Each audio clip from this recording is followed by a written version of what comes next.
Hello friends, आप सभी देख रहे हैं एक स्मार्ट स्टडी यूट्यूब चैनल। तो साथियों, एसएससी सीजीएल का पेपर चल रहा है और अभी आपका पेपर 17, 18, 19, 23, 24, 25 और 26 सितंबर को होना बाकी है।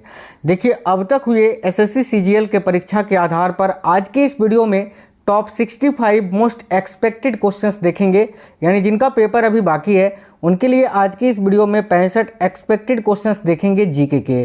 तो ये क्वेश्चंस आपको आज कंप्लीट देखना है। अभी जिनका भी पेपर इन दिनों में है, इस वीडियो को जरूर देख कर जाना। और साथियों, आपको बता दें, डेली 2-3 वीडियो मैं आपको करवा रहा हूँ मोस्ट एक्सपेक्टेड क्वेश्चंस के। उन सारे वीडियोज़ को आप देख कर जाना। चैनल के अंदर पड़े हुए हैं, उन सभी वीडियोस को देख कर जाना ही है आपको, ताकि जो है आप अपनी तैयारी को सुनिश्चित कर सकें और पेपर में अच्छे मार्क्स कर सकें। तो चलिए शुरू करते हैं, देखते हैं क्वेश्चंस। देखिए, पहला क्वेश्चन है, निम्नलिखित में से कौन भारतीय मानसून को प्रभावित नहीं करता है? तो देखिए, El Nino, jet stream, Tibet का पठार, ये सभी भारतीय मानसून को प्रभावित करता है, लेकिन गल्फ स्ट्रीम जो है ये भारतीय मानसून को प्रभावित नहीं करता है। याद रखना, ऑप्शन नंबर डी करेक्ट आएगा। गल्फ स्ट्रीम जो कि एक गर्म जलधारा है, ये भी आपको याद रखना है। ठीक है, आगे देखो, अगला है, निम्नलिखित में से कौन सी भारत की रबी की फसल नहीं है? तो देखो, गेहूं, जो रेपसीड, ये सभी जो है रबी फसलें हैं, लेकिन जूट जो है ये आपका रबी फसल के अंतर्गत नहीं आता है। तो करेक्ट आएगा ऑप्शन नंबर डी। अगला क्वेश्चन है, केंद्रीय उपोष्ण बागवानी संस्थान कहाँ अवस्थित है? याद रखिएगा, केंद्रीय उपोष्ण बागवानी संस्थान जो है ये कहाँ है? तो देखो, करेक्ट आएगा बेंगलुरु में। बेंगलुरु कर्नाटक में केंद्रीय उपोष्ण बागवानी संस्थान स्थित है। याद रखिएगा। जलोढ़ मिट्टी में, ये क्वेश्चन बहुत इंपॉर्टेंट है, ध्यान से देखिएगा। जलोढ़ मिट्टी में जब बालू के कणों और चीका की मात्रा लगभग बराबरी होती है तो उसे क्या नाम दिया जाता है? तो जलोढ़ मिट्टी में जब बालू के कणों और चीका की मात्रा लगभग बराबरी होती है तो उसे क्या नाम दिया जाता है? तो याद रखिए, दोमट मिट्टी। याद रखना, दोमट मिट्टी, जब जलोढ़ मिट्टी में बालू और कणों और चीका की मात्रा लगभग बराबरी होती है तो उस मिट्टी को दोमट मिट्टी बोलते हैं। यहाँ पर एक चीज़ याद रखना, ये जो दोमट मिट्टी है ये सबसे ज़्यादा जल सोखने वाला, यानी पानी को सोखने वाला मिट्टी है। ये भी क्वेश्चन डायरेक्ट आपसे पूछा जाता है कि सबसे ज़्यादा जल सोखने वाला मिट्टी कौन सा है, तो वहाँ आपको आंसर करना है दोमट मिट्टी। चलिए, नेक्स्ट क्वेश्चन है, चंपारण सत्याग्रह के दौरान महात्मा गांधी के साथ कौन शामिल थे? अब देखिए, चंपारण सत्याग्रह जो है ये महात्मा गांधी जी का पहला सत्याग्रह था, जो कि 1917 में बिहार के चंपारण में हुआ था। अब चंपारण सत्याग्रह के दौरान महात्मा गांधी के साथ कौन कौन शामिल थे ये पूछा जा रहा है। तो याद रखिए, करेक्ट आएगा राजेंद्र प्रसाद व अनुग्रह नारायण सिंह। राइट है ऑप्शन नंबर सी। प्रसिद्ध चोल शासक राजराजा प्रथम का मूल नाम क्या था? तो प्रसिद्ध चोल शासक राजराजा प्रथम का नाम आपने पढ़ा होगा, इनका मूल नाम क्या था ये पूछा जा रहा है। तो याद रखिए, अरिमोली-वर्मन। ठीक है, अरिमोली-वर्मन प्रसिद्ध चोल शासक राजराजा प्रथम का मूल नाम था। आगे देखिए, महमूद गजनवी ने भारत में प्रथम आक्रमण किस राज्य के विरुद्ध किया था? याद रखिएगा, महमूद गजनवी ने भारत में प्रथम आक्रमण किस राज्य के विरुद्ध किया था? तो देखो, करेक्ट आएगा हिंदूशाही या ब्रह्मांड शाही राज्य के विरुद्ध में। अगला क्वेश्चन है, अंतिम मौर्य सम्राट बृहद्रथ की हत्या कर किसने शुंग वंश की स्थापना 185 ईसा पूर्व में की थी? अब यहाँ पर आपको 3-4 क्वेश्चन जो हैं वो देखने को मिलेंगे इसी क्वेश्चन में। जैसे कि पहला क्वेश्चन तो आपका ये बनता है कि अंतिम मौर्य शासक कौन थे? तो बृहद्रथ प्रथम। दूसरा कि देखिए, अंतिम मौर्य सम्राट जो थे बृहद्रथ, इनकी हत्या किसने की थी? तो पुष्यमित्र शुंग ने। याद रखना। अच्छा, शुंग वंश की स्थापना किसने की थी? तो वो भी पुष्यमित्र शुंग ने। और शुंग वंश की स्थापना कब हुई थी? तो याद रखना 185 ईसा पूर्व में। तो इस क्वेश्चन का आंसर क्या बनेगा कि अंतिम मौर्य सम्राट बृहद्रथ की हत्या कर किसने शुंग वंश की स्थापना 185 ईसा पूर्व में की थी? तो याद रखना पुष्यमित्र शुंग ने। चलिए, नेक्स्ट क्वेश्चन देखिएगा।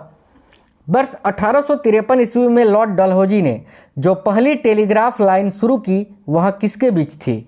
तो भारत में पहली टेलीग्राफ लाइन ये किसने बिछाई थी या किसके समय में? तो लॉर्ड डलहौजी के समय में, 1853 में। ठीक है, याद रखना, कहाँ से कहाँ तक? कलकत्ता और आगरा के बीच में। और यहाँ पर एक चीज़ और याद रखना कि लॉर्ड डलहौजी के समय में ही भारत में रेलवे लाइन भी बिछाई गई थी, जो कि बम्बई और थाने के बीच थी। ठीक है, चलो आगे देखो, अगला है, गांधी जी के निम्नलिखित अनुयायियों में से कौन पेशे से एक शिक्षक थे? तो देखिए गांधी जी के ये जो अनुयायी थे इनमें से कौन से एक अनुयायी ऐसे थे जो कि पेशे से टीचर थे? तो देखो करेक्ट आएगा जेबी कृपलानी, ऑप्शन नंबर सी। अद्वैतवाद के सिद्धांत का प्रतिपादक कौन था? याद रखिए अद्वैतवाद के सिद्धांत का प्रतिपादक कौन था? याद रखिएगा Shankaracharya, option number B. G20 देशों के वित्त मंत्रियों एवं केंद्रीय बैंक के गवर्नर की बैठक किस जगह पर 9 जून 2019 को आयोजित हुई थी? तो याद रखिएगा यहाँ आपका करेक्ट आएगा फुकुओका में, फुकुओका जो कि साथियों जापान में स्थित है। ठीक है, याद रखना फुकुओका जापान में। एक क्वेश्चन बहुत ही इंपॉर्टेंट है, देखो किस देश ने 9 जून 2019 को national strategy for well being 2031 को स्वीकार किया? तो भाई याद रखिएगा करेक्ट आंसर होगा यूएई ने, यूनाइटेड अरब अमीरात ने। अगला क्वेश्चन है, हाल ही में खबरों में रहा सिनाई प्रायद्वीप किस देश में है? तो सिनाई प्रायद्वीप की बात करें तो ये किस देश में है? तो ये तुर्की में है साथियों, ऑप्शन नंबर बी तुर्की में। भारत की सर्वाधिक प्रदूषित नदियों में शामिल मुल्ला और मुत्था नदियाँ किस जगह पर आकर एक हो जाती हैं? तो देखिए भारत की सर्वाधिक प्रदूषित नदियों में शामिल है मुल्ला और मुत्था नदियाँ, ये किस जगह पर आकर एक हो जाती हैं? तो याद रखिए पुणे महाराष्ट्र में, ऑप्शन नंबर बी करेक्ट होगा पुणे में। अगला है, देखिए हाल ही में किस उत्पाद के फॉर्मेलिन मिश्रित होने की खबर मीडिया में आई थी? तो भाई फॉर्मेलिन मिश्रित होने की खबर किस उत्पाद में हाल ही में खबरों में आई थी? तो देखो करेक्ट आएगा, यहाँ काफ़ी अच्छा क्वेश्चन है ये, याद रखिए राइट आंसर होगा मैगी में, ऑप्शन नंबर सी करेक्ट है मैगी। चलिए नेक्स्ट है, देखिएगा देखिए कैदियों में छिपी प्रतिभा को बाहर लाने के लिए किस जेल ने अंतरवाणी नामक FM रेडियो सेवा आरंभ किया है? तो राइट आंसर होगा साथियों संगारेड्डी जेल जो कि तेलंगाना में स्थित है। कैदियों में छिपी प्रतिभा को बाहर लाने के लिए किस जेल ने अंतरवाणी नामक FM रेडियो सेवा आरंभ किया है? तो याद रखिएगा तेलंगाना के संगारेड्डी जेल में। आगे देखिए अगला क्वेश्चन है, देखिए हाल ही में किस जगह पर स्थित चौखंडी स्तूप को संरक्षित क्षेत्र घोषित किया गया? तो चौखंडी स्तूप ये आपको डायरेक्ट भी पूछा जा सकता है कि चौखंडी स्तूप जो है वो कहाँ स्थित है? तो याद रखिए करेक्ट आएगा वाराणसी में, वाराणसी उत्तर प्रदेश में, ऑप्शन नंबर बी करेक्ट आएगा। अगला क्वेश्चन है, माई एक्सपेरिमेंट विथ ट्रूथ के रचनाकार कौन है? माई एक्सपेरिमेंट विथ ट्रूथ यानी सत्य के साथ मेरा प्रयोग, और इसके रचनाकार कौन है? तो महात्मा गांधी, महात्मा गांधी जी की आत्मकथा है, यह भी आपको याद रखना है। निम्नलिखित में से किस वर्ष में मुस्लिम लीग ने एक पृथक राष्ट्र का संकल्प स्वीकार किया था, यानी पाकिस्तान का प्रस्ताव स्वीकार किया था? तो राइट है 1940 में, ऑप्शन नंबर डी। नंद वंश के पश्चात मगध पर किस राजवंश ने शासन किया था? तो देखिए नंद वंश के पश्चात मगध पर किस राजवंश ने शासन किया था? तो राइट है मौर्य वंश ने, ऑप्शन नंबर ए। अगला है, राष्ट्रकूट काल में राष्ट्र यानी प्रांत का प्रधान क्या कहलाता था? याद रखिए राष्ट्रकूट काल में राष्ट्र यानी प्रांत का जो प्रधान है वो राष्ट्रपति कहलाता था। ठीक है, आगे देखो, वेन सांग के सम्मानार्थ एवं महायान धर्म के प्रचारार्थ हर्षवर्धन ने कहाँ महासभा का आयोजन 643 ईस्वी में करवाया था? तो काफ़ी ये इंपॉर्टेंट क्वेश्चन है, याद रखिएगा कन्नौज में। देखिए बक्सर के युद्ध के समय दिल्ली का शासक कौन था? देखिए बक्सर का युद्ध हुआ था 1764 में, और उस समय दिल्ली का शासक थे कौन? तो शाह आलम द्वितीय। अगला क्वेश्चन है, कूका आंदोलन को किसने संगठित किया था? काफ़ी अच्छा क्वेश्चन है ये, तो याद रखना कूका आंदोलन को किसने संगठित किया था? तो गुरु राम सिंह ने। नेक्स्ट क्वेश्चन है, आर्य समाज किसके विरुद्ध है? अब देखिए आर्य समाज जो है ये धार्मिक अनुष्ठान व मूर्ति पूजा का विरोध करता है। आर्य समाज की बात करें तो इसकी स्थापना 1875 में स्वामी दयानंद सरस्वती जी ने की थी। अगला है, पांडिचेरी के गवर्नर जनरल बनने के पूर्व डुप्ले कहाँ का गवर्नर नियुक्त किया गया था? यानी पांडिचेरी के गवर्नर जनरल बनने से पहले जो है डुप्ले कहाँ के गवर्नर थे? तो देखो राइट आएगा चंद्रनगर के, ऑप्शन नंबर ए। अगला क्वेश्चन है, प्रति चक्रवात की आकृति सामान्यतः कैसी होती है? तो भाई याद रखना प्रति चक्रवात की जो आकृति होती है ये सामान्यतः गोलाकार होती है। ठीक है, आगे देखिए, निम्न में से कौन सा खनिज काला सीसा तथा प्लम्बो के नाम से जाना जाता है? तो इनमें से कौन सा खनिज है जिसको काला सीसा तथा प्लम्बो के नाम से जाना जाता है? याद रखिएगा ग्रेफाइट को। अगला क्वेश्चन है, लुजोन द्वीप संबंधित है किससे? तो देखिए ये जो लुजोन द्वीप है ये किससे संबंधित है? तो याद रखना फिलीपींस में स्थित है, ये तो फिलीपींस से संबंधित होगा। अगला है, व्यापारिक पवनें कहाँ चलती है? यानी व्यापारिक हवाएं कहाँ चलती है? तो राइट है उपोष्ण उच्च दाब से, करेक्ट आएगा ऑप्शन नंबर सी। अगला है निम्नलिखित में से कौन उष्ण मरुस्थल का उदाहरण प्रस्तुत नहीं करता है? यानी इनमें से कौन सा है जो कि एक उष्ण यानी गर्म मरुस्थल नहीं है? तो देखो सहारा भी उष्ण मरुस्थल है, थार भी उष्ण मरुस्थल है, कालाहारी भी उष्ण मरुस्थल है, लेकिन गोबी जो है ना ये साथियों उष्ण नहीं। ये देखो अगर आपसे पूछे सबसे ठंडा मरुस्थल तो गोबी जो कि एशिया में स्थित है, एशिया का सबसे बड़ा रेगिस्तान है ये गोबी जो कि मंगोलिया में स्थित है और सबसे ठंडा भी है पूरे विश्व में, याद रखना।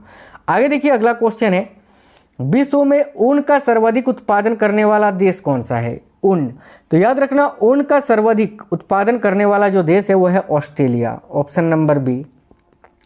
निम्नलिखित में से कौन सा वृत्त का उदाहरण है? तो इनमें से कौन एक वृत्त का उदाहरण है? तो याद रखिएगा भूमध्य रेखा। अगला है अंटार्कटिका महाद्वीप का सर्वोच्च पर्वत शिखर कौन सा है? देखिए अंटार्कटिका महाद्वीप का सर्वोच्च पर्वत शिखर जो है वह है mount Wilson massif, option number D. अगला है प्रशांत महासागर के चारों तरफ स्थित ज्वालामुखी की पेटी को क्या कहा जाता है? साथियों प्रशांत महासागर के चारों तरफ में स्थित जो ज्वालामुखी की पेटी है इसको क्या कहा जाता है? तो याद रखना अग्नि श्रृंखला, ऑप्शन नंबर सी। नेक्स्ट है साइबेरिया क्षेत्र में समशीतोष्ण कोणधारी वन को किस नाम से जाना जाता है? याद रखिएगा साइबेरिया क्षेत्र में समशीतोष्ण कोणधारी वन को किस नाम से जाना जाता है? तो टैगा के नाम से, टैगा वन के नाम से। अगला है इनमें से कौन सा द्वीप है जो गन्ने की उन्नत खेती करता है? तो भाई गन्ने की उन्नत खेती करने वाला द्वीप कौन सा है? याद रखिए हवाई द्वीप, ऑप्शन नंबर बी। निम्नलिखित में से कौन सा ईंधन न्यूनतम पर्यावरणीय प्रदूषण उत्पन्न करता है? यानी इनमें से कौन सा ईंधन है जो पर्यावरण में न्यूनतम प्रदूषण फैलाता है? याद रखिएगा हाइड्रोजन। अगला क्वेश्चन है गैसोलीन के नमूने की गुणवत्ता का पता कैसे लगता है? मान लेते हैं पेट्रोल गैसोलीन है तो पेट्रोल की गुणवत्ता का पता कैसे लगाएंगे? उसके ऑक्टेन संख्या से, राइट आएगा इसके ऑक्टेन संख्या से। कमरे के ताप पर किसकी विद्युत प्रतिरोधकता न्यूनतम होती है? तो देखो कमरे के ताप पर किसकी विद्युत प्रतिरोधकता न्यूनतम होती है? याद रखिएगा तांबा की। अगला है एमरी किसे कहते हैं? तो देखो एमरी क्या कहलाता है? तो भाई अशुद्ध एल्यूमिना जो होता है ना इसको एमरी कहा जाता है। अगला निम्नलिखित में से किसके उत्सर्जन से किसी तत्व का परमाणु क्रमांक 1 बढ़ता है? यानी इनमें से कौन सा कण है जब वो उत्सर्जन होता है तो उस तत्व का या किसी तत्व का परमाणु क्रमांक में एक बढ़ोतरी होती है? तो याद रखिएगा बीटा कण में, बीटा कण, ऑप्शन नंबर बी। नेत्रदान में आँख का कौन सा भाग प्रयुक्त किया जाता है? आँख दान जो होता है ना नेत्रदान, इसमें आँख का कौन सा भाग प्रयुक्त होता है? याद रखिए कॉर्निया का। आगे देखो किण्वन की प्रक्रिया या किण्वन की क्रिया में कौन सी गैस निकलती है? याद रखिए किण्वन की क्रिया में कार्बन डाइऑक्साइड गैस निकलती है, ऑप्शन नंबर ए। अगला है भारतीय संविधान के किस संशोधन द्वारा प्रस्तावना में 2 शब्द समाजवादी और धर्मनिरपेक्ष शब्द जोड़े गए? करेक्ट है 42वें संविधान संशोधन में जो कि 1976 में हुआ था। भारत में एक निजी बैंक की स्थापना के लिए कितनी न्यूनतम चुकता पूंजी होना आवश्यक है? तो याद रखिए करेक्ट है लगभग 500 करोड़ रुपये, ऑप्शन नंबर डी। आगे देखिए भारतीय संविधान के किस अनुच्छेद में मौलिक कर्तव्यों की चर्चा की गई है? तो भाई मौलिक कर्तव्यों की चर्चा अनुच्छेद 51 का ए में और भाग 4 का ए में किया गया है, याद रखना। आगे देखिए नेक्स्ट है बैंकिंग चैनल के माध्यम से सर्वाधिक तेज धन अंतरण सिस्टम कौन सा है? तो भाई याद रखिएगा करेक्ट आएगा राष्ट्रीय इलेक्ट्रॉनिक निधि अंतरण यानी नेफ्ट, है ना, याद रखना। National electronics fund transfer, NEFT. NEFT जो होता है ना ये सर्वाधिक तेज धन अंतरण सिस्टम है, याद रखना। आगे देखिए तबकात-ए नासिरी का लेखक कौन था? तो तबकात-ए नासिरी की रचना किसने की थी? याद रखिए मिनहाज उस सिराज ने। नेक्स्ट है उपनिषद काल के राजा अशोपति कहाँ के शासक थे? तो भाई उपनिषद काल के जो राजा थे अशोपति ये कैकेय के राजा थे, याद रखिए ऑप्शन नंबर बी कैकेय के। सिंधु सभ्यता का कौन सा स्थान भारत में स्थित है? तो देखिएगा सिंधु सभ्यता का कौन सा स्थान है जो है भारत में स्थित है? याद रखिएगा लोथल। निम्नलिखित में से कौन नरम पंथियों में नहीं थे? यानी इनमें से कौन नरम पंथियों में नहीं थे? इसका अर्थ ये है कि गर्म दल में शामिल थे, तो गर्म दल के नेता इनमें से कौन थे? तो बाल Gangadhar Tilak, option number B. सारे जहां से अच्छा हिंदुस्तान हमारा के रचनाकार कौन है? तो याद रखिए करेक्ट आएगा मोहम्मद इकबाल। नेक्स्ट क्वेश्चन है अपृष्यता अपराध अधिनियम कब पारित हुआ था? अपृष्यता का अंत अनुच्छेद 17 में किया गया है और ये अपराध अधिनियम कब बना था? तो याद रखिए 1995 में, 1955 में। याद रखना 1955 है ना, माफ करना 1955 याद रखना। अगला क्वेश्चन है बिहार बंगाल से अलग कब हुआ था। तो देखिए बिहार जो है पहले बंगाल में ही था और बंगाल से कब अलग हुआ था, तो 1912 में। आगे देखिए बौद्ध ग्रंथ पिटकों की रचना निम्नलिखित में से किस भाषा में की गई थी। याद रखिएगा बौद्ध ग्रंथ पिटकों की रचना जो है ये पाली भाषा में की गई थी, ऑप्शन नंबर सी। असहयोग आंदोलन शुरू करने के समय भारत के वायसराय कौन थे। तो भाई असहयोग आंदोलन शुरू करने के समय भारत के वायसराय कौन थे। तो देखिए असहयोग आंदोलन 1920 में शुरू हुआ था, ठीक है। उस समय भारत के वायसराय थे Lord Chelmsford, option number D. Mihir कुल का संबंध किससे था। तो मिहिर कुल जो है ये किस वंश से संबंधित थे। तो याद रखिए करेक्ट आएगा हुनों से, ऑप्शन नंबर बी हुन। अकबर के संरक्षक बैरम खां का पतन कब हुआ था या बैरम खां की हत्या कब हुई थी। तो याद रखिए करेक्ट आएगा 1560 में, ऑप्शन नंबर सी। आगे देखिए राष्ट्रीय शोक दिवस कब मनाया जाता है। तो भाई राष्ट्रीय शोक दिवस मनाया जाता है बंगाल विभाजन लागू होने के दिन, option number C. Lord Curzon जिन्होंने 1905 में बंगाल विभाजन करवाया था, याद रखना। सातवाहनों ने आरंभिक दिनों में अपना शासन कहाँ शुरू किया। तो देखिए सातवाहन शासकों ने आरंभिक दिनों में अपना शासन कहाँ शुरू किया था। तो भाई करेक्ट है ऑप्शन नंबर ए, महाराष्ट्र में। नेक्स्ट क्वेश्चन है मुमताज महल का असली नाम क्या था। तो मुमताज महल का असली नाम क्या था। तो अर्जुमंद बानो बेगम, याद रखना। अगला क्वेश्चन है कायदे आजम किसे कहा जाता है। तो देखिए कायदे आजम किसका साथियों उपनाम है। तो याद रखिए मोहम्मद अली जिन्ना का, ऑप्शन नंबर ए। अंतिम क्वेश्चन है युवा बंगाल आंदोलन के नेता कौन थे। देखिए युवा बंगाल आंदोलन के नेता कौन थे, ये क्वेश्चन वेरी वेरी इंपॉर्टेंट है, याद रखना। Henry Vivian Derozio. Henry Vivian Derozio जो है वो युवा बंगाल आंदोलन के नेता थे। साथियों देखिए आज की इस वीडियो में एसएससी सीजीएल एग्जाम 2024 के लिए बहुत ही इंपॉर्टेंट मोस्ट एक्सपेक्टेड 65 क्वेश्चंस थे। अब ये क्वेश्चंस कैसे लगे हैं कमेंट बॉक्स में बताइएगा, और आपका पेपर कब है ये भी आप हमें कमेंट बॉक्स में बता देना। चलिए तो मिलते हैं नेक्स्ट वीडियो में, तब तक के लिए जय हिंद, वंदे मातरम।